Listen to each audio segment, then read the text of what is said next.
Your kids could get free or low-cost health coverage from Medicaid or CHIP. Even if you've applied before, they may be eligible now. Kids up to age 19 are covered for checkups, vaccines, dentist visits, hospital care, and more. And if they already have Medicaid or CHIP, remember to renew every year. Visit insurekidsnow.gov or call 877-KIDS-NOW. Paid for by the U.S. Department of Health and Human Services.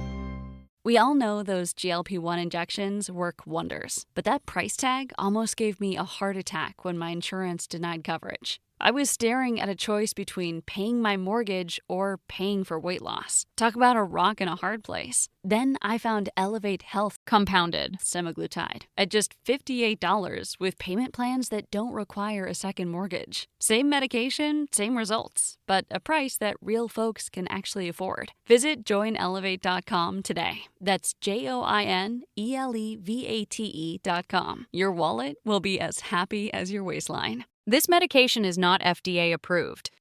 If he's raping her on the street, how many is he raping on the inside? Is there any value in having DOI look at him? Don't. Rikers is where investigations go to die.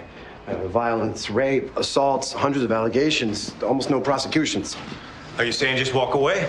If a CO is having sex with an inmate, forced or not, that's rape. It is. But Rikers, it's like the Lord of the Flies there. If anyone finds out we're investigating him, Munson gets tipped off and his Vicks pay. So we're not investigating him. We need the guards' help. We're investigating a trafficking ring with ties to gang members who are involved with female inmates. All right. Yeah. Put up a good front.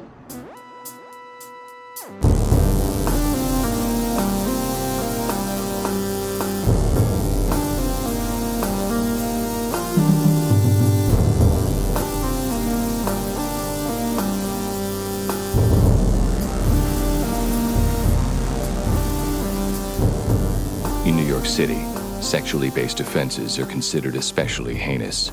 These are their stories.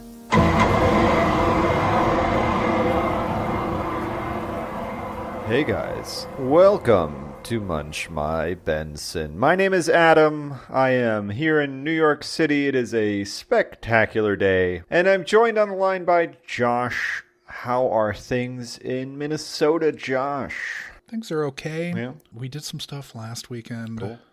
I went to Jackass Forever on Thursday, I think. How was it? Was it fun? Oh yeah, it was everything you want it to be. And we went to like a 5 p.m. showing. Uh-huh. We were the only people in the theater, so that was cool. I love that shit. Yeah. Yeah. Yeah. So I've had a kind of like weird couple weeks. We had to go to Texas unexpectedly. So that was a whole thing, but we're back, and today, thankfully, I mean, it's actually been a couple days now, just truly spectacular weather. Weather's been like sunny and in the 40s, and then today it was kind of like maybe got up to like mid to upper 50s, and everybody in the whole city was out. I haven't seen this yet since we've lived here. It's just like, I don't know if it's Omicron's ending and people are finally kind of ready to go back to doing their thing or something, but just I think you find that in a city, in a northern city, where like the first nice day, the entire fucking everyone goes outside. Everybody was out. So for us, it's the peak of Chinese New Year's, and I love Chinatown's like my favorite neighborhood in Manhattan, and so I go down there anyways all the time. I met some of our friends, and that was just a whole scene down there. There's like various different. I don't even know what these groups are, but they have like these kind of different like parade dances where they have like the dragons going, and that's just going on everywhere. There's fireworks going off everywhere around you. Is complete sea of humanity. So that was awesome. And then we leave Chinatown. We were in the Lower East Side, and still just like people everywhere. And then came back up to our neighborhood, and people everywhere up in our neighborhood. So it was really nice. It was fun to see everybody out and about having a good time, enjoying the beautiful weather. And, you know, it's kind of a little bit of at least a dip in the virus, at least its impact on New York. So it was a really lovely day. It was great to be out and about. But because of all the other stuff I've been dealing with, I'm trying to think if I've watched anything that consequential. I finished season 1 of Alone and started season 2.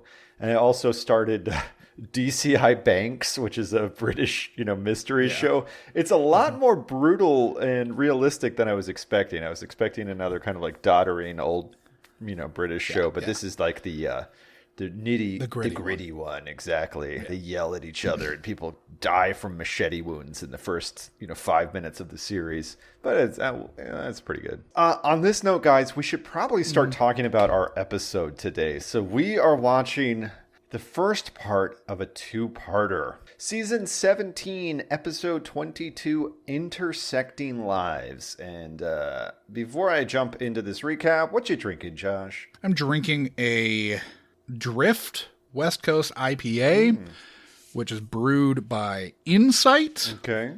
Which is from up here. Nice. But yeah, West Coast IPA. I sort of miss them. I haven't had nearly as many West Coast IPAs lately as I have, other less desirable IPAs. It's a form of IPA I prefer. It's a good IPA, and it seems like just there's so many craft beers now that the trend has gone towards Massachusetts style IPAs. Yeah, it's all the New England hazy IPA. I love a hazy, but it fucks me up. Yeah. Like it gives me acid reflux. Yeah. So like I'm just off of them. You got to keep I'll do it if it's by like 5 a.m. or 5 p.m. or so. Mm-hmm. But I have like an early evening cutoff for them. That's like it's kind of like an elevated Hefeweizen, right? It's a day drinking beer, I won't drink a Hefeweizen at night. No, you're self-respecting. Yeah, exactly. But I would drink one in the middle, like at noon, right? Mm-hmm. I'm drinking Jameson on the rocks. Nice. Let's see. We had a beer at some ridiculous Mexican brunch spot on the Lower East Side.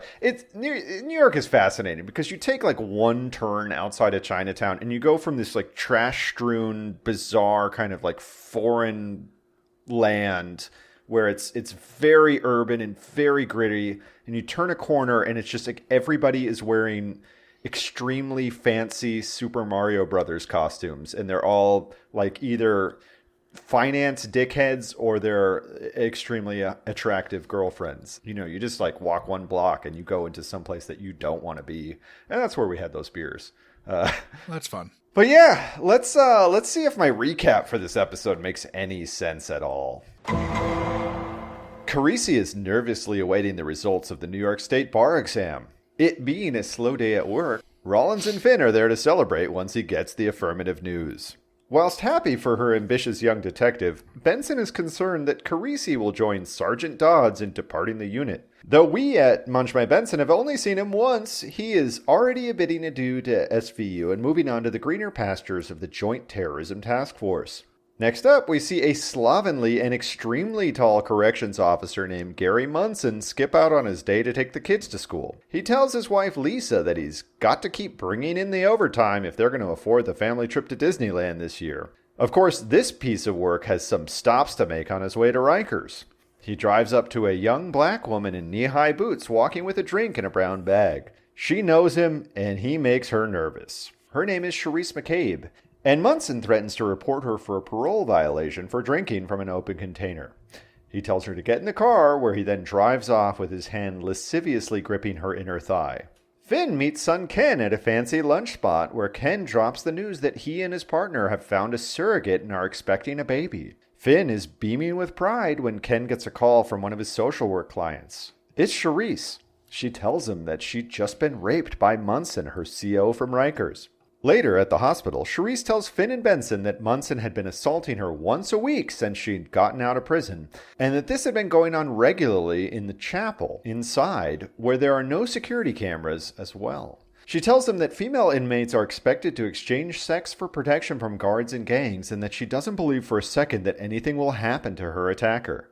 Barba, Dodds, and Benson are going over Munson's sheet. He's been a CO for 17 years with almost no blemishes on his record. His father-in-law is a deputy inspector at Queens South, which is how he got on the job after failing the police exam multiple times.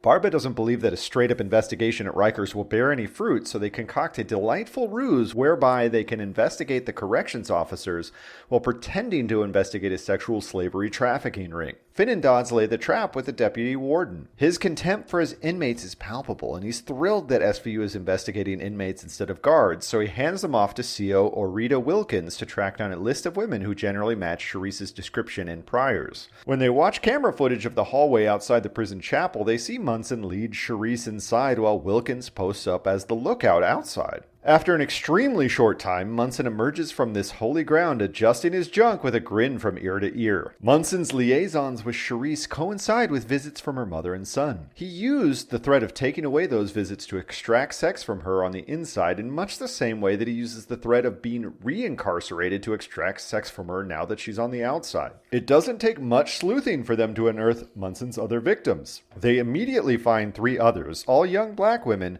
but they can't investigate crimes that happened in Rikers. Those fall under DOC's jurisdiction. The assault on Charisse, however, happened in Manhattan, so that's SVU's. There's a problem. Charisse got arrested again. She was picked up with her boyfriend. Carisi and Dodds managed to bring her to the precinct for questioning on the pretext that she's a material witness against their sex trafficking ring. She tells them that Munson was behind her arrest. She was walking innocently with her boyfriend when multiple police cars converged on them. She filmed the cops roughing up her boyfriend until another cop grabbed the phone out of her hands and put her in cuffs. Barba is justifiably worried about the retribution these victims could face in Rikers if Munson and his buddies knew what SVU was up to. And since all of them are in pretrial detention due to an inability to make bail, he requests that Judge Serrani waive bail for these women. The other 3 women are not especially pleased to be mixed up in this investigation. They all know how Rikers works, and that SVU can do very little to protect them once they leave the precinct. With this knight in shining armor act falling apart, St. Liv and Finn plead one last time with Charisse to stand up to Munson. She obviously agrees, since next we see her, she is fully dolled up for his weekly visit. She asks him to help her out, and he tells her to take a walk. SVU has a bug on Charisse, but Munson is a cagey creep and seems to know that something is up. He walks her to an abandoned house, pushes her against a brick wall, and pulls a gun on her and begins to feel up her legs. Liv thinks he's made the wire. Finn busts in with Dodds and Liv in close pursuit to slap the cuffs on Munson. Munson's lawyer and union rep are just as repellent as he is, and they gleefully tell Barba that this case will not be easy. Judge Serrani denies Barba's request that Munson be remanded, then Lisa Munson lays into Benson about the mistreatment her husband has suffered. They need to place Charisse in Munson's Cherokee in order to make the case, but he's a paranoid piece of shit, so he'd had his car detailed yesterday and turned off the GPS on his phone every time he left his house in the Bronx, and only paid his bridge tolls in cash. Rollins and Dodds managed to find camera footage of Munson, which conclusively places him in Charisse's neighborhood at the time of the attacks, though. They get a search warrant for Munson's house. Garrett gives Dodds the thin blue line bullshit, then Liv goes hard in at Lisa, telling her to get tested for HIV.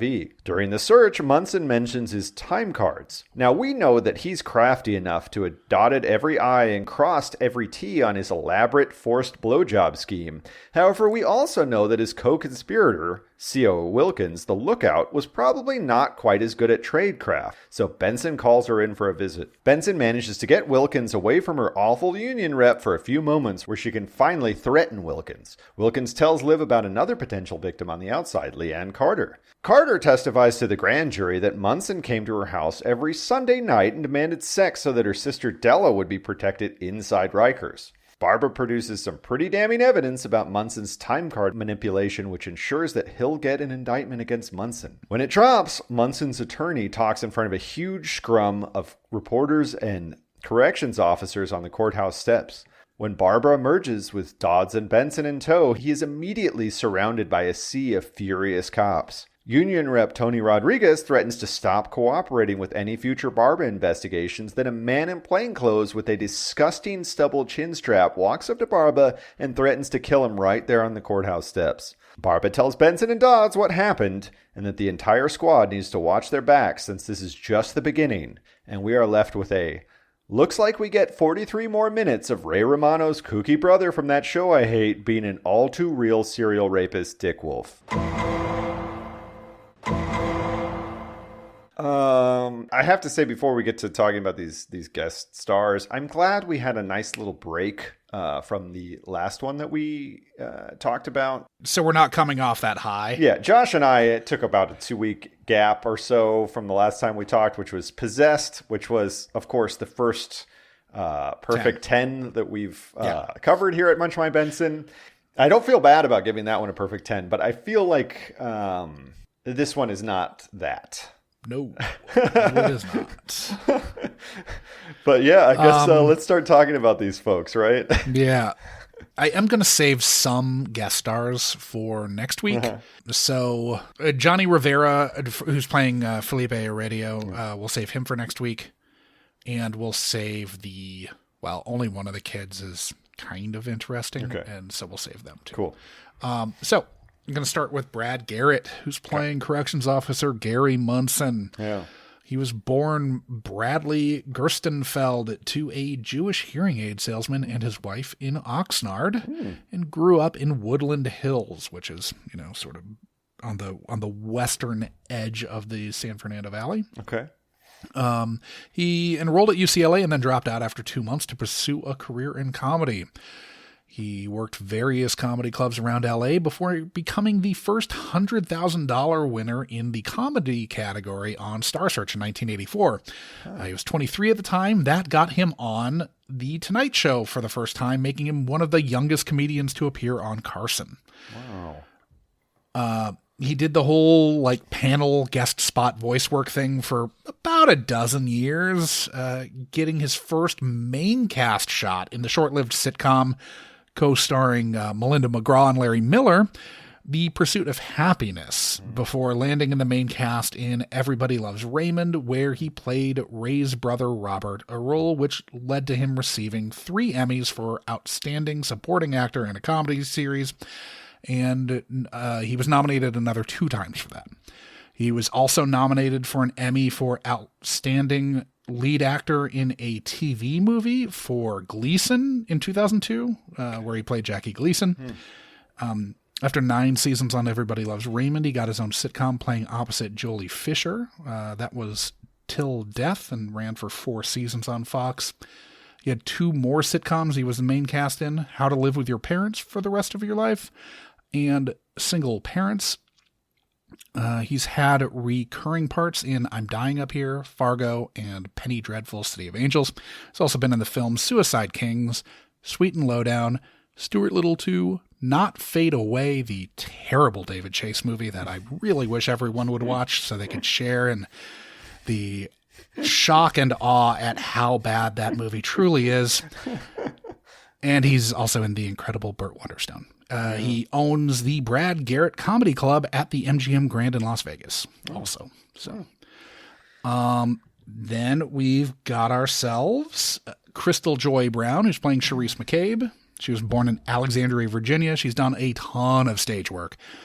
She was on Broadway in Hair, Leap of Faith, which was a Warren Light adaptation of the Steve Martin, huckster, what kind of minister is that? A tent revival. Yeah. Revival tent. Yeah. I saw that in the theater. Jesus Christ. Yeah. I wanted to see it in the theater and didn't. Then she was also in the adaptation of Big Fish, and she was in Motown, where she played Diana Ross. In 2019, she took over the role of Eliza Hamilton in Hamilton. Yeah. She's in the films Victor Crowley and Magic Camp. She's had a recurring part in the new Equalizer series with Queen Latifah. And she starred in the Lifetime Christmas movie Writing Around the Christmas Tree. That's Writing, W-R-I-T-I-N-G. Like I had to write these notes. And the Hallmark Christmas movie One Royal Holiday. But in those, she's like she's the legit star. She's one of the 2 people in the Writing Around the Christmas Tree artwork. And she's on the artwork for One Royal Holiday. So I don't know. Somehow she fell into that weird world. Next up, we've got Carolyn Michelle Smith, who's playing Corrections Officer Orita Wilkins. She was born in Washington, D.C. to Trinidadian parents. Her father was a factory worker and a flutist. Or flautist. Flautist, Josh. British, if you're British. Get it I had it auto-corrected for me because I had originally written flautist, and then it was like, no, that's the British variant. You write American English. And her mother was a secretary. She got her BFA in theater from Fordham, and then did the Actors Apprenticeship Program at the Actors Theater in Louisville, after which she got a full-ride scholarship to Juilliard. Nice. She was in the Broadway production of Romeo and Juliet in 2013 with Orlando Bloom and Condola Rashad. She's had recurring parts in Colony, House of Cards, and Cherish the Day. Then we've got Bill Duke. Yeah. Who's playing defense attorney Ed Pastrino. He was born in Poughkeepsie. Yeah, legend Bill Duke. He was born in Poughkeepsie, went to high school in Hyde Park, started undergrad at Dutchess Community College, where he was working 7 days a week to put his way through, or to pay his way through college. And which, as a byproduct, was leading him to the brink of dropping out when one of his professors cut him a personal check to cover room, board, and books for 3 years of undergrad at BU, Boston University, where he'd secured himself an academic scholarship but wasn't going to be able to afford to go. He finished his BA at BU and then went to Tisch for grad school. When acting work eventually dried up in the 70s, he decided he was going to study filmmaking at the AFI Conservatory. That's the American Film Institute. He got his first directing job on Knots Landing because of a clerical error. But the producers liked him and kept him on, and he did a few more episodes of that. This led to him directing episodes of Falcon Crest, Dallas, Hill Street Blues, and a slew of other things. He's directed the films A Rage in Harlem, for which he was nominated for the Palme d'Or, Hoodlum, Sister Act 2, Back in the Habit, Deep Cover, Not Easily Broken, and Dark Girls. Those are just highlights. He's directed a lot more than that. You've seen him in Car Wash, American Gigolo, Commando. Yeah, you have. Predator. A lot in Predator. Yeah, a lot in Predator. Action fucking Jackson. And how? Bird on a Wire, Menace to Society, Payback, The Limey, X-Men Last Stand, American Satan, which I worked on reshoots on. Nice. I'm not going to get into that. Mandy, importantly. Yeah. Mandy. That Mandy. Yeah. And High Flying Bird and No Sudden Move. He's also main cast in Karen Cisco, which was awesome, and Palmerstown, USA, which was back in the early 80s. He also had recurring parts on Black Lightning and Fastlane. I mean, he definitely was one of those guys who was like, look, he basically didn't want to keep playing cops, so that's why he turned to directing. He's like, you look at his directorial credits, he's got so fucking many, because he's done so many TV shows. And I mean, he's been able to direct a lot of TV and direct a lot of movies. Like, more power to him. Absolutely. DGA is probably going to treat you better than SAG ever will. Sure, and he has a very distinctive look, so it's like, like I get why he gets cast as a cop, right? He looks like he should be a cop. I get that. So, but good for him. And younger Bill Duke also looks like he should have been like a, military guy. Yeah, so. Well, hence his role in Predator. Hence Predator. But yeah, Bill Duke's pretty awesome. Yeah, absolutely. He also, there's a bunch of he's on every board of everything ever. I could have talked about Bill Duke forever, but he has such a small part, really. I mean, he's only in a couple I know. scenes. If he was in it more prominently, I probably would have, but. Next up, we've got Ramon Franco, who's playing Union Rep Tony Rodriguez. A pair of odious roles. Bill Duke had to bite off here. Yeah, I mean this one, he is just such a scumbag in this. Wow. Oh yeah. He's the best villain. Yeah, he was born in Puerto Rico, raised in the South Bronx. He started acting as a teenager, through junior high and senior high, and then he took a break to go to Bard. But his agent kept pulling him away from firm roles, primarily one on Guiding Light. He also had guest spots around that time on Hill Street Blues and Miami Vice. He was working on stage in the play Wasted, which drew Clint Eastwood's attention and landed him a key role in Heartbreak Ridge. This led to him being cast as one of the leads in the Vietnam drama from 88 to 1990. Tour of Duty, or 87 to 1990, Tour of Duty, where he was playing pretty much the first Hispanic TV role for like a Vietnam vet. It really hadn't happened to that point. So nice. Or I think as a vet entirely, if I'm to believe the bio on IMDb. He ultimately fell into working TV character actor roles for the next like 15 years or so until landing a recurring role in Weeds that looks to have led to his critically acclaimed turn as Fausto Galvan in The Bridge, where he's kind of the big bad cartel guy. That's his biggest part that he's had to kind of chew on. So I believe he's in one of my favorite Murder, She Wrotes, where I think it's an episode where Keytar features prominently. Yeah, it's called Death Goes Double Platinum. Was Jan Hammer in it? No. It's like okay. It's like Jessica gets hip to a young Latin act. Yeah, there's a Keytar in the band, and it's pretty ferocious. Nice. I'm not 100% sure on that, but I think it might be. He was also in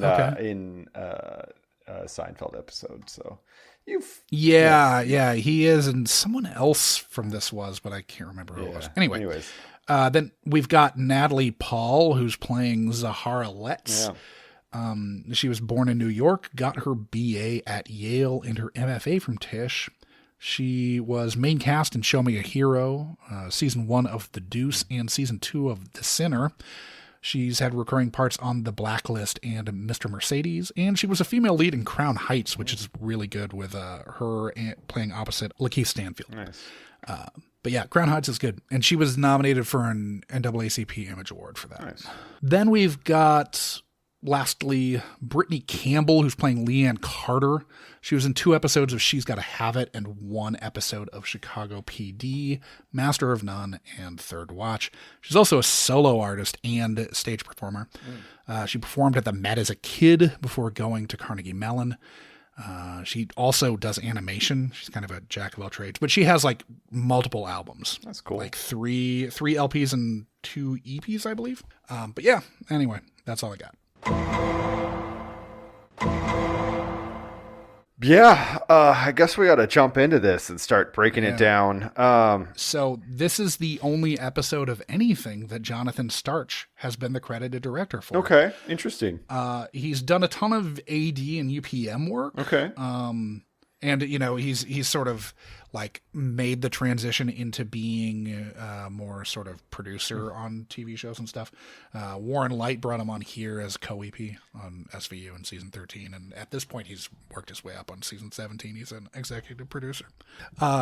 We find out that Carisi passes the bar here. Yeah, good for him. Yeah, of course, it's 3 more full seasons on the unit before he goes to the DA's office. Well, I love how, you know, Rollins and Finn are immediately supportive, and Benson's like, so you're going to leave me now too?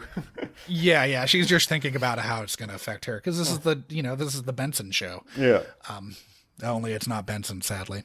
Obviously, we find out the Dodds, who neither you nor I really know all that well, because we have, like, I don't even remember season 17. I know I watched it, but I watched it like while I was probably writing about the Royals fucking 8 years ago or whatever. Yeah, you were not focused. Yeah, 6 years ago. You were not. I was not focused on what I was watching. Yeah.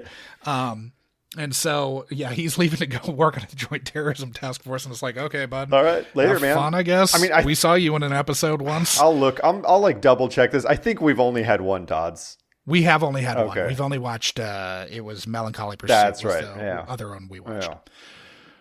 This one he seemed fine, honestly. Yeah, he seemed way better in this one than he did in that. But I guess, you know, that happens when you're getting your when you're getting written off the show. Yeah, when you're getting your swan song, I guess. Yeah. So that happens, I guess.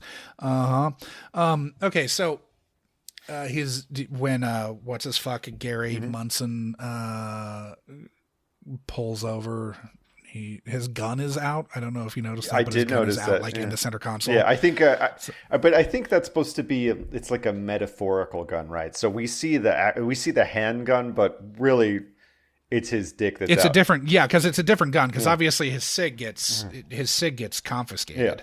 Yeah. No, but I'm saying that we see a handgun, But I think that's only because this was before you could hang dong on television. Like this is not sure. Like, now we you live in hang dong on networks still.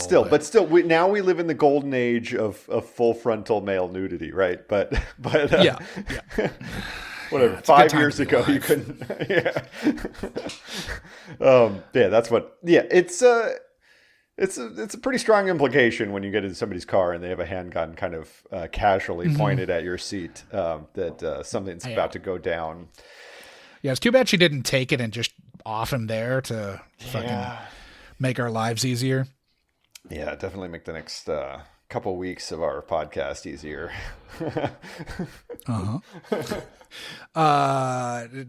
We get a glimpse of what Gramps Tutuola might be. Oh yeah. He looked pretty happy. It's also, I was pretty happy. Yeah, it's pretty great to see see him and Ken in a good place. Absolutely. We've really kind of seen these nice little, like, we've kind of dropped in on their relationship as it's grown, and it is in a very nice place in season 17. They're happy. Finn's beaming. Finn's looking at his mind has been blown by the restaurant menu wherever they're eating. Now, I did not attempt to figure out what their restaurant was. I thought about it for a second, but nor should you. I thought about it though. This is not the first, and surely will not be the last raper CO that we've drawn. That's at least 3. Let's think. So obviously, and really in Undercover, there are probably 2. There's at least 2 in Undercover because there's the one. There's the one that is kind of like a red herring raper. Yeah, but you get the sense that he's doing it also. Absolutely. Yeah, just not to the main character of the show that we're watching. Sure. But yeah, what's the other one? I'm blanking. Oh, I guess it's a parole officer. That was the parole officer. But then parole violations who's raping Michael Chernus, my boy. That's right. Because I was like, I don't think Elliot got threatened with rape when he was inside in the Stephen Ray episode. No, I mean he did fuck a cockroach, but that was consensual. Yeah, that was consensual. Rikers sounds fucking terrible, right? Yeah. Well, and the thing that's sad about that, and it's only gotten worse. It has. It's gotten real bad. During the pandemic. Yeah, it's basically a death camp now. So during the pandemic. So the thing with the Department of Corrections in New York, they as Barba mentions, they have a very strong union. Yeah. Now, of course, one of the kind of the twisted logic of America in the modern era is that like things that are good in principle are often used in a way that's bad, right? And so like police unions are pretty, the way they leverage their power is pretty ugly. And Department of Corrections unions are kind of in the same way, where they hold communities kind of hostage. And in the case of Rikers, these guys, the New York City DOC there was a vaccine mandate, and I don't know what the current levels are, but I know right when they instituted this mandate, all of the kind of the public service, the different departments of New York City were not at their goal. Their goal was to be like 90% vaccinated or something like that. And several of them were lower. The fire department was pretty low, like somewhere in the 60%, like 68 percentile, something like that. I'm just spitballing here. I don't 100% remember, but they managed to get up close. DOC, even after the mandate passed, was something around like 55%. Like after the date that everybody had to be vaccinated to go to work. And then they just stopped going to work. And so there was just nobody there. Like in these stories. I mean, reading what Rikers was like with like, I mean, shit on the walls. It's horrifying. I mean, it seriously is like a third world prison camp. Dude, it's horrifying. So there's a New York Times piece that I'll link to this about what Rikers is like these days, where it's basically like the corrections officers kind of like have their own like fortified camp, and they just let gangs run the whole thing. It's horrifying. It's and we're going to talk about Rikers a lot more in the next episode because there's a lot less plot in that one to talk about. Yeah. So, and fewer actors. Yes. So, yeah. But I'll post this, we're not but- leaving a lot unsaid about Rikers. There's going to be more next week. Yeah, that's kind of all I wanted to. I just like it is there and it is bad. And if you want to find out more, you can. Yeah. I recommend. Then there's been a bunch of controversies about because New York's trying to reform. Well, it passed a law reforming its kind of mandatory bail laws, which has been very controversial. Yeah, of course, that's another. I've got a point somewhere in here about how bail's so fucked up. But that's a part of this whole saga is the bail issues, and that's what Rikers is people awaiting trial in New York. And they're waiting. These people have not been convicted of crimes. No. 3 of his victims. 3 of his victims are sitting there on Class A misdemeanors. One of them was when they talk about her, they're talking about her like she is a subhuman monster, and she is in jail for public urination. I know. What in the fuck? Yeah, I know. It's like, are you fucking kidding me? You put someone in jail in Rikers to await trial because they can't afford. Like anyone poor who goes to jail can't afford bail. Yeah, and so no one they know can afford to like put up the 10% for bail. Like. And you almost, I mean, if you read about what Rikers is like, and the fact that these people have not been convicted of any crime yet, right? Now, not that anybody should live like that, even if they have been convicted, but at least at that point they are officially criminals. But these people are not yet; they are suspected of crimes, and they are. And now they're in there so they can die from fucking COVID. Yeah, you can't tell me that that's not cruel and unusual punishment. And these people aren't even being punished yet. Yeah. Officially. They've not been found guilty of anything. Yeah, it's fucked up. I totally get setting bail very high for like heinous violent crimes. Sure. Well, and that's where the controversy lies is that they got rid of like judges' discretion to be able to like decide whether somebody is a true threat to the community or not, and it's definitely seems to be the kind of New York Post driven narrative, kind of right wingers on Nextdoor driven narrative, but I guess I can see why you would want to have some discretion in certain cases, but at the same time. Bail is but it sure seems like it should be a violent fucking crime. Yes, agreed. Public urination doesn't pass this fucking smell test on that shit. Yeah, especially if she was well hydrated, then it really wouldn't. Now the overwhelming view of the inmates from like the DOC perspective in this episode is that they're all subhuman. Jesus. I mean, just like when we talked to that deputy warden, they're like, these people are the fucking scum of the earth. And then it's like, the worst people in the world are the ones. Again, somebody that once peed outside and got caught for it. That's the worst person in the world. Monster. Yeah. I've peed on a state office building in Texas, and I didn't get caught for it. That's probably my privilege showing, but still. It's kind of shattering to see how hopeless Charisse is. Yeah. The instant she starts talking to cops, she's like, nothing's going to happen here. Yeah. I mean, I think it's a fairly realistic portrayal of the world that she's living in. I don't think this episode is much of an exaggeration. No. And a lot of times people that get into the system, they can't get out of the system. And it might not be because of this specific issue, but because every little infraction gets turned against them. And because they have a record, they A, can't get a real job, and B, will always be, Yeah, once you're like in the system, you're basically perpetually in and out of jail. Mm-hmm. Yeah. Because it's just it's too hard to try to like survive, Mm-hmm. Anyway, so of course the jails are filled with DOC who have failed the police exam twice, like Gary Munson did. So that's pretty cool. Yeah, it's not. These aren't the sharpest. Well, the thing about this guy, right? So this guy failed the police exam twice, but he's like way better at tradecraft than any of the SVUs are. Like, we've seen Elliot tail people. Don't get me started on the Charisse sting. Jesus Christ. Like, anyone would be able to see that coming from a mile away. Oh, it's terrible. Like, he's already established a pattern that is happening every Friday morning, so why are they not just following her from a distance on Friday morning? Absolutely. Why calling him out of blue? Of course he's going to find that fucking weird. Yeah, a red fucking flag. Yeah. This is a guy that drives like that he turns off his GPS and pays his bridge tolls in cash. So well, they don't know that until later. That's right. That's a little bit later. Yeah, but still, Jesus Christ, they need to wise up a little bit. I do like their ruse though, to get all the camera footage from inside Rikers with their gang investigation. Yeah, that's like a really smart workaround that Liv comes up with kind of on the fly. Mm-hmm. Of course, Dodds goes in and then fucking basically outs them by not playing it cool when he sort of like, as he's about to leave,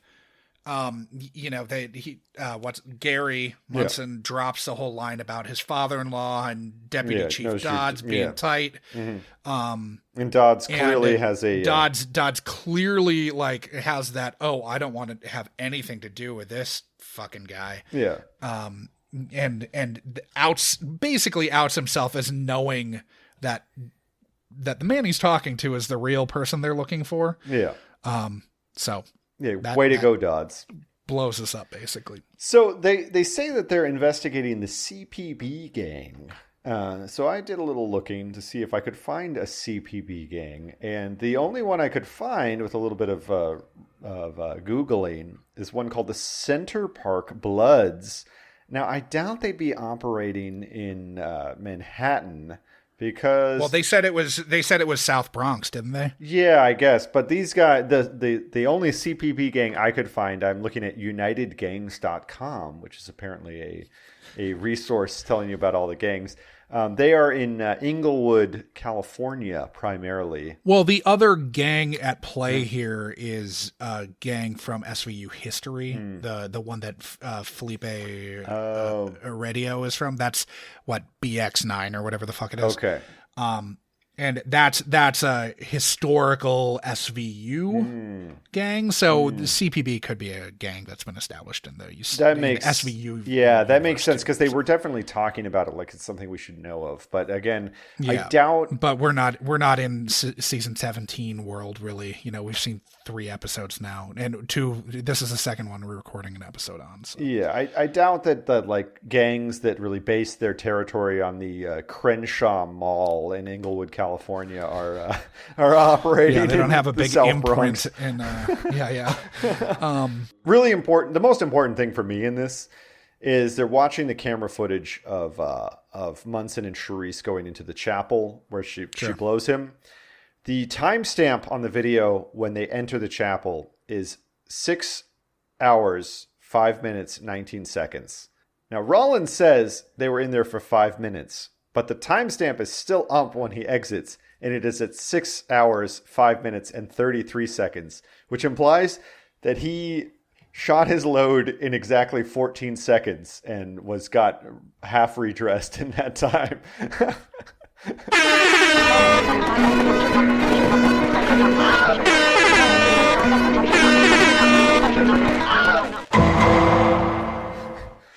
I mean, he could. We don't know. I mean, he seems to have quite the appetite for chapel beaches. Yeah. His refractory period is in inverse proportion to his height. Yeah. And in inverse proportion to his stamina, his sexual stamina, his lasting time.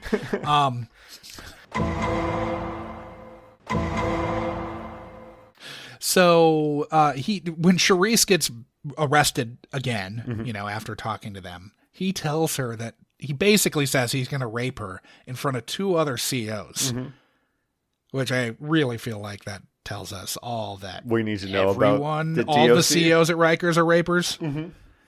I mean, are they not? The only one that's not is the poor woman, Officer Wilkins, who's not going to have too many friends in the department after testifying. Nope. Do you think that Gary Munson was given the last name of Thurman Munson? Yeah, his parents changed his last name. To throw shade at Yankees fans? Because isn't Warren Light a Mets fan?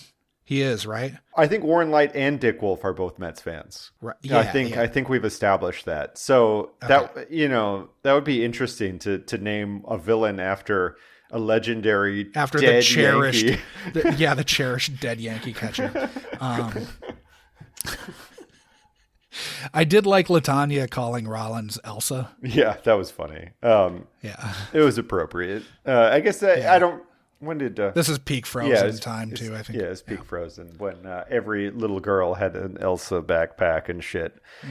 Man, there's a few really gross lines. Like the only time that he thinks the only time I should open my mouth is with him in the chapel. Stuff like that is pretty awful. And not in a gleeful, insane way. No, and it's realistic, I suppose. Oh yeah, but yeah, it's realistic, but it's not fun. No, it's not fun. Okay, when they try to set him up, it's obviously it's a trap from like a mile away.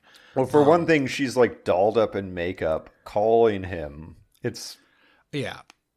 But he even though this is a sting and he can smell it, he still tries to get a rape in at gunpoint. Now, of course, the biggest problem with this scene is that a rape from this angle doesn't work at all. No. This motherfucker is 6'9". Well, and he's 6'9", and he'd be raping the middle of her back. Exactly. And another thing is just the camera angles, like they had to tell us that he was attempting to rape her because we could not see it with what was going on. This was kind of like a miscue with the filmmaking in this one. There are a couple scenes that I really like that I'll get to in a second, but they had to tell us that was going on. And also, so I had to look up her height because I was really fascinated. She's 5'6". And some places put her at 5'5.5", some put her at 5'6.5". So I'm just going to go 5'6", call it in the middle. Sure. He towers over her. Well, he towers over everyone and everything he's ever in. He's 6'9", 6'8.5". Yeah. I've seen varying heights listed, but it's 6'8.5" or 6'9". Yeah, but he's over a foot taller than this actress, who's not a short. She's not a short woman. She's a normal size. Yeah, he'd be like raping her shoulder blades. The misogyny with him. It definitely. I mean, it's a natural misogyny.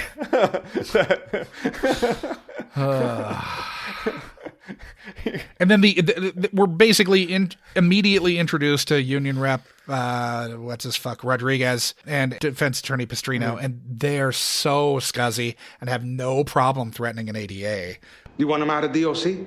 Might be willing to resign if he keeps his pension and full benefits. Seriously? Mr. Munson, you are facing 2 counts in Manhattan of rape and attempted rape. Not to mention multiple assault charges for female inmates at Rikers Island. Rikers? That's outside your jurisdiction. If you want to save your family and your union the public humiliation of these charges, this is your chance. You plead guilty to 1 count of attempted rape, and we won't go after you for these Rikers assaults. So this is just a shakedown? 1 count. Gary, he just admitted he doesn't have a case. If he did, he would not have offered that. You know what they call my brother COs? New York's boldest. The DAs have learned to think long and hard before seeking unprovable indictments against my rank and file.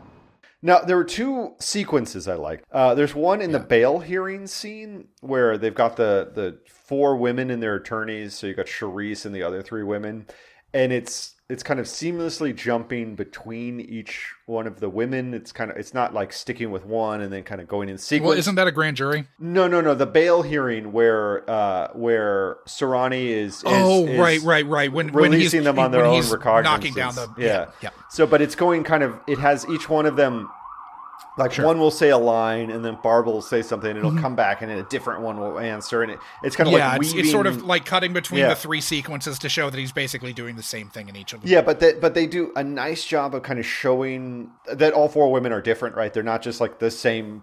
They did a very good job of building those 4 characters, even though 3 of them are only on screen for, I don't know, a minute maybe. The one time, basically. Exactly. Yeah. But each one of them has a kind of a different vibe, and I thought it was very effective. Their attorneys were different, and that was effective too. I like that sequence a lot. And then I like the final shot on the courthouse steps a lot. So it's not it's not like rope or anything like that. It's not like a oneer, but it cuts from this tight shot on Benson and Barba where Barba's just told her that he had his life threatened and he thinks that the whole unit's at risk. And then it's like a cut to like either a crane or a drone that kind of pulls way back and reveals the whole scene out in front of them on the courthouse steps. I feel like that's a jib, probably. I mean, maybe with a wide angle, or it could be a techno crane. I guess it could be a techno crane because it's not. I could see that. It definitely goes from like tight to like a mid shot, and then it pulls way up high, and it doesn't have the kind of like zoom in pan effect, if you know what I'm saying. So it feels like it's a prime that pulls out. My guess is that it's a jib on a long jib arm, and that it's because it can start in that like close spot and then like pull up and back like that. I'm guessing it's a big jib arm. It's possible. It pulled way up, and it was a nice shot. It kind of revealed the whole scene of all the, that's the whatever. Bill Duke's still there giving his press conference, and there's a million angry cops milling about, and Benson and Dodds and Barba are there kind of figuring out what their next move is going to be, because it seems like the whole world is against them at this point. Yeah.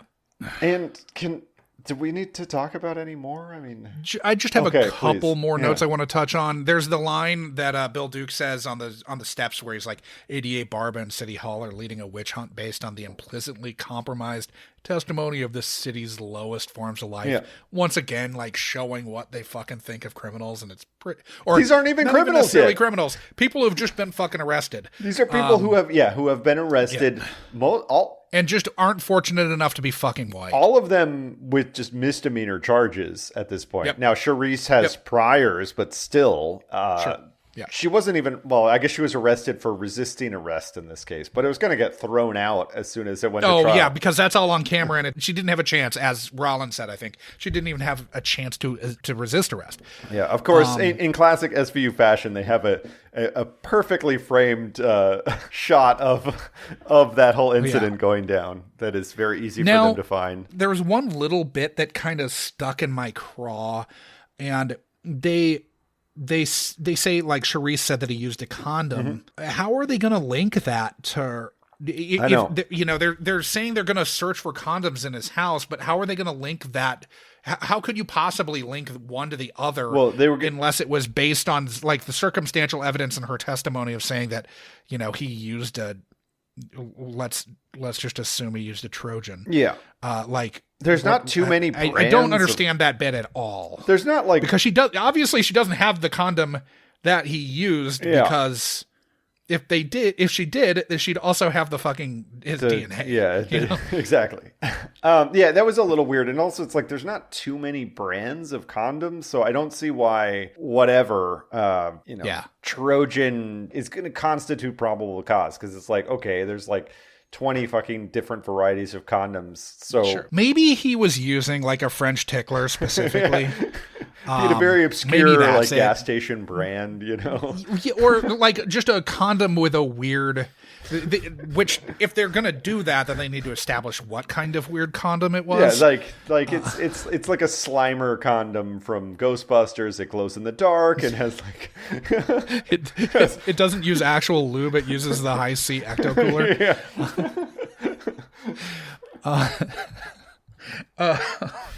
Okay, my last note is about. Well, okay, two more notes. Oh. So they're in interrogation with the union rep and Rita, and they've got the video of her being the lookout, and the rep is like looking at this video and basically arguing, "Oh, nothing. He's just doing his job. What the fuck are you talking about?" And she's just standing. She's just at her post, like. What? How the fuck? Josh, we've seen this union rep. He has clearly not gotten to this position without being a corrections officer, like before he was elected the union representative. He has been inside that chapel before, Josh. Oh, yeah. Yeah. He knows each and every pew. He probably gets out in under 14 seconds. Yeah. My last note is raping the fucking sister of an inmate on the outside. That is so brazen that you're not even remotely concerned about ever being caught. The thing is, that whole crime struck me as very realistic, right? Like Like, I don't doubt that shit goes on. Yeah, it's just... I don't know if it's corrections officers or gangs doing it, but that's the sort of thing that rings fairly true to me. Now, what doesn't ring true to me, and I meant to bring this up earlier, is all of the camera footage that they're getting. They're pulling it off a bridge that goes between the Bronx and Manhattan and all these other sort of spots. They're able to like find perfect camera footage so easily in this, like all over the city of like his bland it's a big commentary on the surveillance state that we live in now. Yeah, it's true. But his like normal ass 2005 Jeep Cherokee is just like... No, it's a Liberty. Oh, it's a Liberty. Okay. Nice. Yep. Nice. I've rented one before. Nice. I got pulled over for speeding in South Minneapolis at like 2 a.m. because I flew in. I was on 694. Yes. And I was doing 85 in a 55, and I knew it, but I said that it was a rental car, and that, you know, I'm used to driving an 05 Civic Hybrid that like couldn't go over fucking 65 or whatever, so I got out of it. That's the most I've ever gotten out of a ticket for. I was doing 85 in a 55. I mean, no one was on the road. Yeah, you know, it was 2 a.m, but yeah, cop wanted to find out if you were drunk, basically. See if it was like worth his time. I mean, I was doing 85. He had cause to pull me over. Yeah. Yeah. Well, good work on talking your way out of that one, Josh. I've talked my way out of a lot of tickets, but that's the most impressive job I've ever done of it. So can we rank this episode, Josh? Let's get out of this one quick. Yep. I'm excited about that.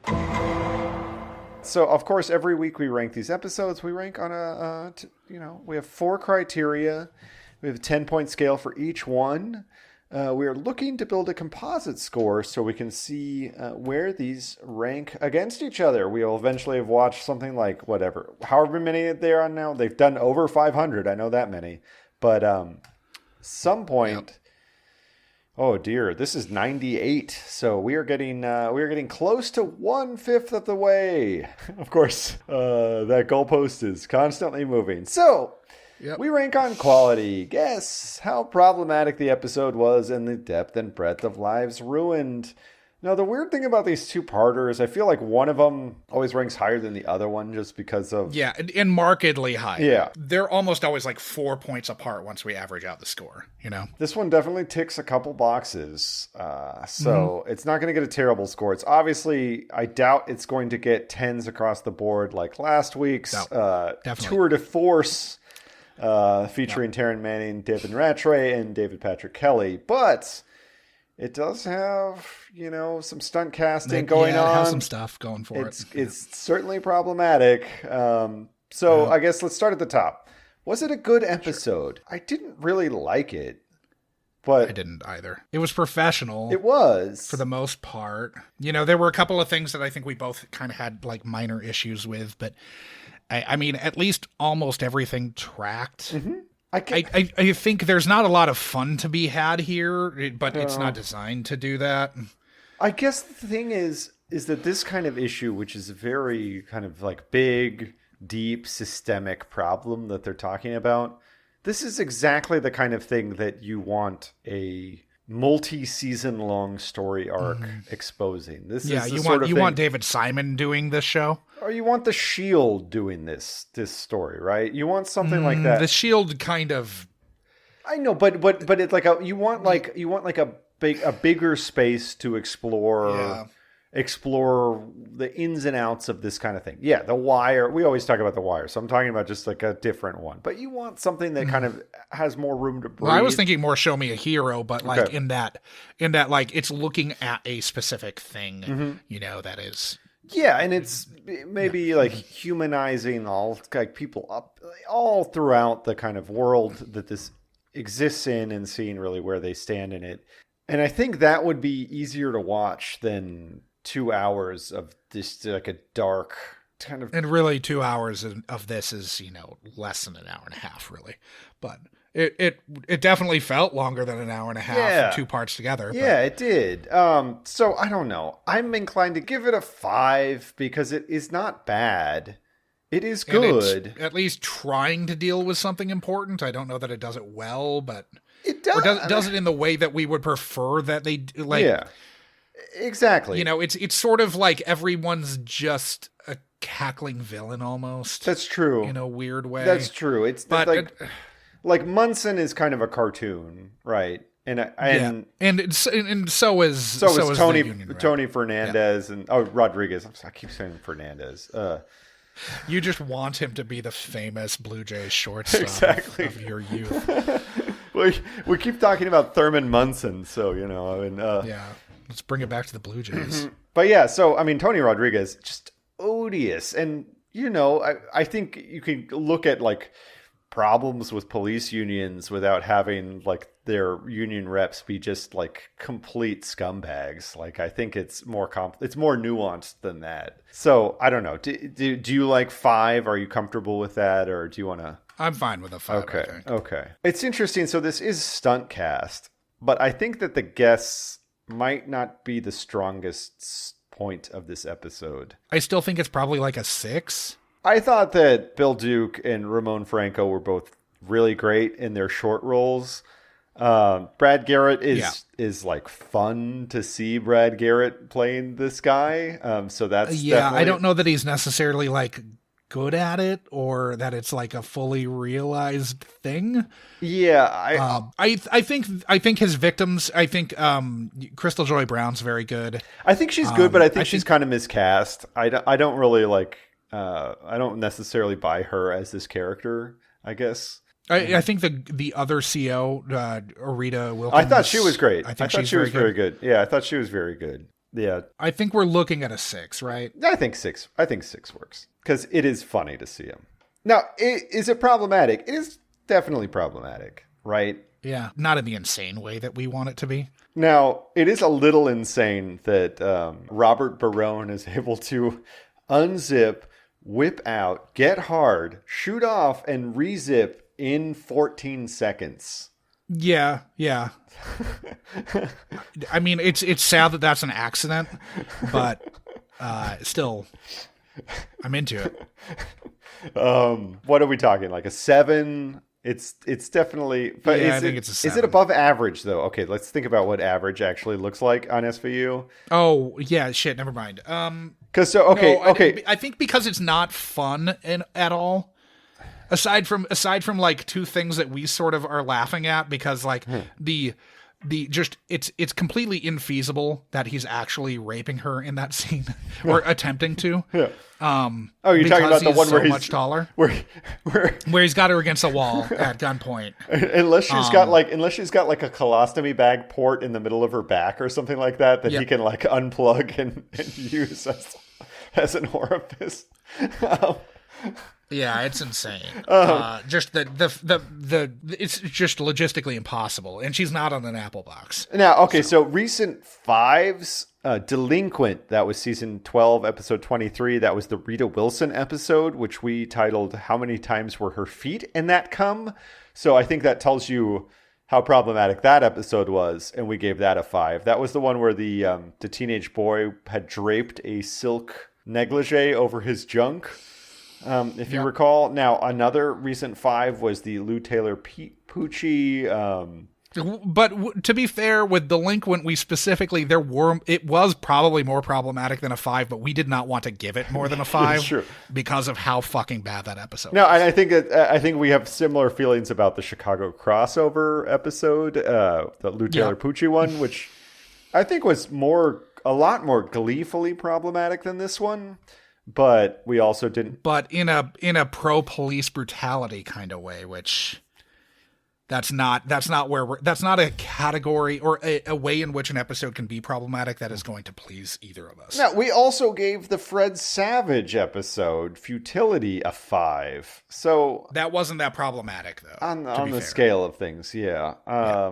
Shit, we had a lot of 5s. That was like the one category that it wasn't like. Okay, recent 6 was the Andre Braugher, Sofia Vassilieva episode, True Believers. I feel like that was more problematic than this because of just how chilling that cold open was, and how... Well, it wasn't just that. It was also because of how awkward the moments where she was... her and her... Yeah, where she was her having father and her boyfriend, which were both... I mean, they like different kind of problematic than Possessed had, obviously, but... Yeah. But definitely the kind of thing that makes you like kind of like go like, oh God, SVU, you're really bringing it this time. I don't know that. I think that makes this a 5. Yeah, I think it's a 5 because I don't know that this. Like, yeah, sure, it's funny to watch Ray Romano's dipshit brother like be a criminal mastermind rapist, but we're walking in a world where some crazy shit happens, man. Yeah. Like, I mean, Kevin Arnold rapes our youth in an episode. I mean, this is just Ray's dipshit brother. The way they look at you, you know, the perverts. I mean, yeah. Great stuff. So, and then we get to the depth and breadth of Lives Ruined, and it kind of has to score fairly high because from what we learned from this episode, essentially everybody in Rikers plus everybody in Queens South Precinct is aiding and abetting massive serial rapes by sworn officers of the law, people who are agents of the court. Because if he is doing this, presumably there are plenty of others. Yeah, because it seems like they have. But even just his victims, I think it's high enough. You know, he had 7 frequent flyers at the time. That was just Rita Wilkins says that that's just then. Yeah, you know, exactly, and that's just what they were easily able to track down. There are thousands of hours of footage that we're going to have to wade through. Yeah. So his victim count is high. It seems like everybody that's in Rikers awaiting trial is kind of a victim in a way. Oh, absolutely. And you know, they're both held captive by the corrections officers and the gangs. Yeah. And they're pretty much fucked either way. Yeah, I got to tell you, one of the weirdest things, like taking off and landing at LaGuardia. LaGuardia is right next to Rikers, and so LaGuardia, you get these amazing views of New York City, incredible views, because you're very close to it when you're coming and going. But you also like take off and land right over Rikers, so you're like looking down at the at like hell on earth right below you. It's there. So I don't know, what is this? I am uncomfortable giving it a 10. But no, an 8. I think we're talking 7 or 8 probably. So we gave an 8 to the second Jeremy Irons episode, Totem, which I've kind of completely forgotten. I have not edited that one yet, so I don't remember what happened. I don't remember it either. We gave a 7 to the. It's pretty amazing that that's like 2 episodes ago, and neither of us remember it. We've done a lot of these episodes at this point, guys. Now, the other Jeremy Irons episode was the last 7 that we did besides that Jeremy Irons episode. That was the whole second half of this episode, basically, is Stabler can't give everyone a ticket to the gun show. That was season 12, episode 13, Mask. Yeah. And there were 16 victims altogether? Something like that. That one had... There were 13 previous rapes, and then the 3 victims in the episode. I mean, and that one had like very violent, brutal attacks. Mm-hmm. But so, I don't know, maybe this is... I think it's safe to assume that his count is much higher than Brett's in that episode. Yeah, but Brett was very brutal, right? In this one, there is like this... I'm not saying it's consensual at all, but there is this a quid pro quo that makes it, I don't know, maybe a little less just kind of like violent and and I awful. Hate that the show makes us make this distinction because it's like yeah. Because like well, to be fair, it's this show and our fucking insane rating scale, but to the two of them combined make us have to parse these distinctions, these factors in ways that we don't want to minimize. No, absolutely not. We don't want to minimize anyone's suffering or the violence that they have had perpetrated upon them. But sadly, this is a scale that we probably didn't think fully through about how terrible some of the things we would have to discuss were. But Josh, this is exactly the kind of distinctions we wanted to parse out, right? Like we didn't know we wanted to do this, but this is is the sort of thing that SVU definitely does. This is how SVU has broken us. But they think about this, right? They think about this distinction, and so we in turn are going to think about it too. So what do you say? So let's say, I think if we're going between 7 and 8, I think this episode isn't very good. Yeah. So we should go on a 7. Okay. Interestingly, we gave the second Jeremy Irons episode a higher rating on depth and breadth of Lives Ruined than we gave the first one. When that guy was... Oh, there were kid victims and shit. That was the right. weird... Her mother... her mother had been her rapist. Yeah, the mother rapist. That's right. Yeah. And that was the one with the... so that's like a weird... That's such a weird dynamic. Well, the mother... It was like the Chinatown... The mother raping both of her children for years and years both and of her years. children, and then the one daughter raping the that's definitely more problematic. That was so fucked up. Oh my God. So it's definitely not an 8, right? Because that is. Yeah, no, I think there are too many victims for it to just be a 6. I think it's got to be a 7. A 7's good. Yeah, it's a lot, and they are definitely victims.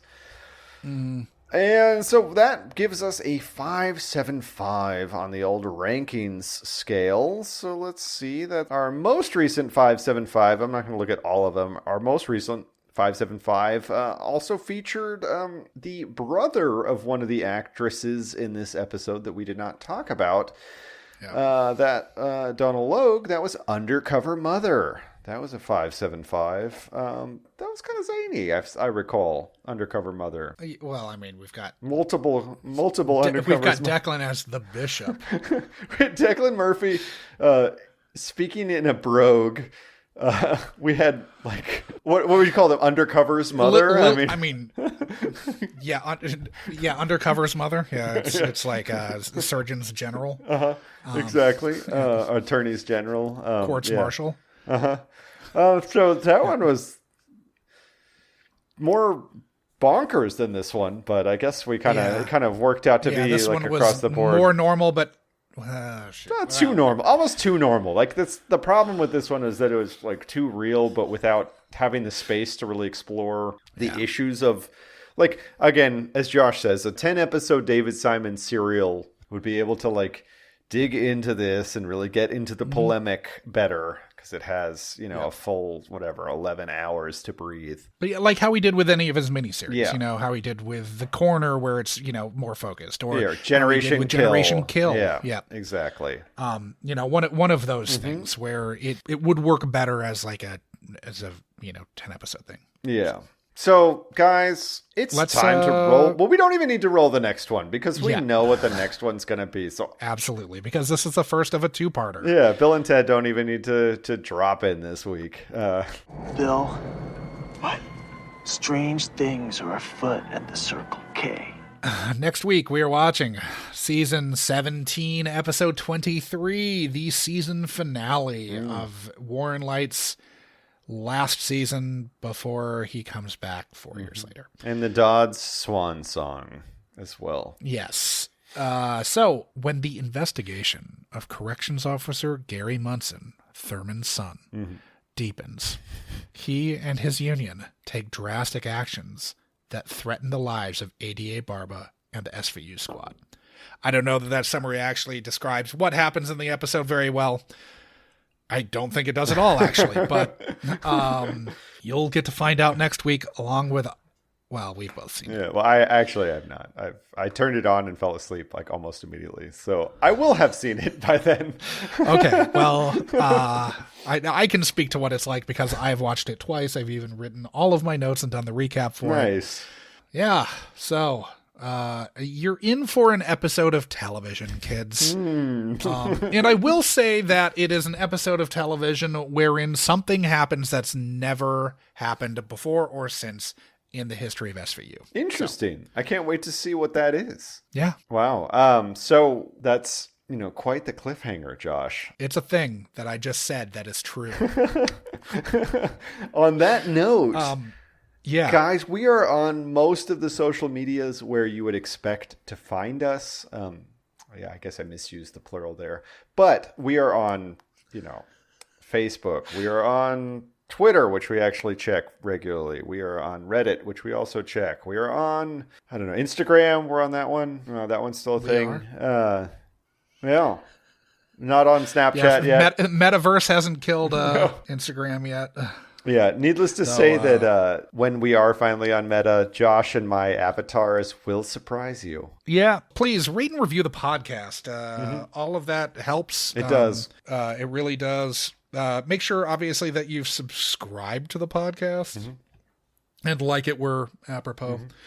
We appreciate feedback as well. So if you have questions, comments, concerns, if you feel like we're too negative about the show, let us know. If you feel like we're shameless boosters, also let us know. But guys, if you're just dropping in on this one and you're listening to I can't fathom anyone saying we're shameless boosters. Sometimes we are negative, but that's because we've watched episodes like last week. Yes, to paraphrase Dr. Martin Luther King, I have been to the mountaintop. And that was last week's episode, Possessed, because that is if you have not listened, holy shit. And honestly, episode 95 also. Yeah. 95, like a real fantastic banger. episode. That's the one that Josh is just finishing up editing right now. Yep. Fantastic episode. Really fun. But guys, Possessed, holy fuck, is that a good episode? Yeah, Possessed and Wet. Yeah. Those two are just amazing. Yeah, we've rolled some real bangers. So if we see one that's not one of those, we might not be as thrilled about it. And it's not necessarily like we have high standards. And I like the episodes to earn high marks, which both of those did with aplomb. But guys, on that note, I think it's time to go ahead and munch my Benson. Yeah, munch Adam's Benson, munch your neighbor's Benson. Yeah. Always get consent though.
Alejandro and I are starting a family.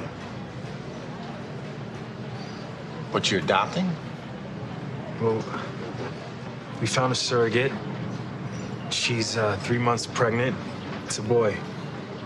So I'm gonna be a grandfather? You okay with that? I mean, yeah. Everybody in my squad's having babies, showing me pictures. Now I get to show some pictures myself. And this little guy, this little guy calls me Finn. None of that grandpa stuff, okay? Okay. That's what's up. Congratulations.